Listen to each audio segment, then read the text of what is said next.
मी doctor Vaishali किरण देवरे साक्रीला असते. माझा मुलगा शिव किरण कुमार देवरे. त्याला आता ॲडमिशन मिळालं आहे GMC हिरे मेडिकल धुळे आणि नहार सरांच्या अंडर तो 8वीपासून होता.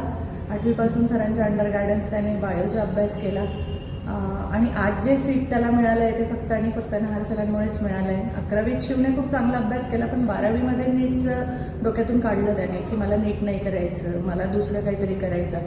अशा वेळेस सरांनी त्याला खूप मेंटली सपोर्ट केला की नाही, तुला करायचं आहे तर MBBSच करायचं आहे. इवन इफ 2 मेला सुद्धा तो म्हणत होता की मम्मा मला नीट नाही करायचं आहे, मी मे बी एक्झाम नाही द्यावी अशी माझी इच्छा होते, तर मला प्लीज फोर्स करू नका MBBSसाठी.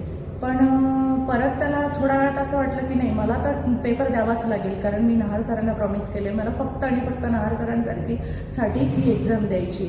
सरांनी इवन एक 2 महिने नीटच्या अगोदरचे 2 महिने रोज त्याला कॉल करून तुझा अभ्यास किती झाला, तुला करायचं आहे, तुला अभ्यास करायचा आहे, तुझ्यामध्ये आहे ती स्ट्रेंथ पण तू वेडापणा करतोयस, हे रोज सरांचा एक मेसेज, एक फोन आणि त्याचा अभ्यासाची पूर्ण चौकशी सरांनी अतिशय चांगल्या पद्धतीने, म्हणजे जो मेंटली सपोर्ट केला सर, अभ्यासाचं तर केलंच सरांनी, त्याचा बेस तर पक्का आधीपासूनच करून घेतला, पण जे त्याला मेंटली स्ट्रॉंग बनवलं हे सरांनीच बनवलं. आणि त्यातल्या त्यात आमची शेवटची जी ओळख झाली खाडे सरांची. ॲक्च्युली सरांची शिक्षण म्हणजे शिकवण्याशी आमचं एवढी अटॅचमेंट नाही झाली, पण सरांनी त्याला जे मोटिवेट केलं की नाही तुला ही डिग्री घ्यायची आहे तर तुला याचा अभ्यास करायचा आहे. सरांनी सुद्धा त्याला दर 4 दिवसांनी त्याला कॉल करणं, तू कुठपर्यंत अभ्यास झालाय, काय करायचंय, तुझे विचार बदलले का, तुला विचार बदलायचे आणि तुला ही सीट मिळवायचीच आहे. म्हणून मग आज जे काय आहे ते फक्त आणि फक्त नहार सरांमुळे, आज जो गव्हर्नमेंटला गेला तो फक्त आणि फक्त नहार सरांमुळे.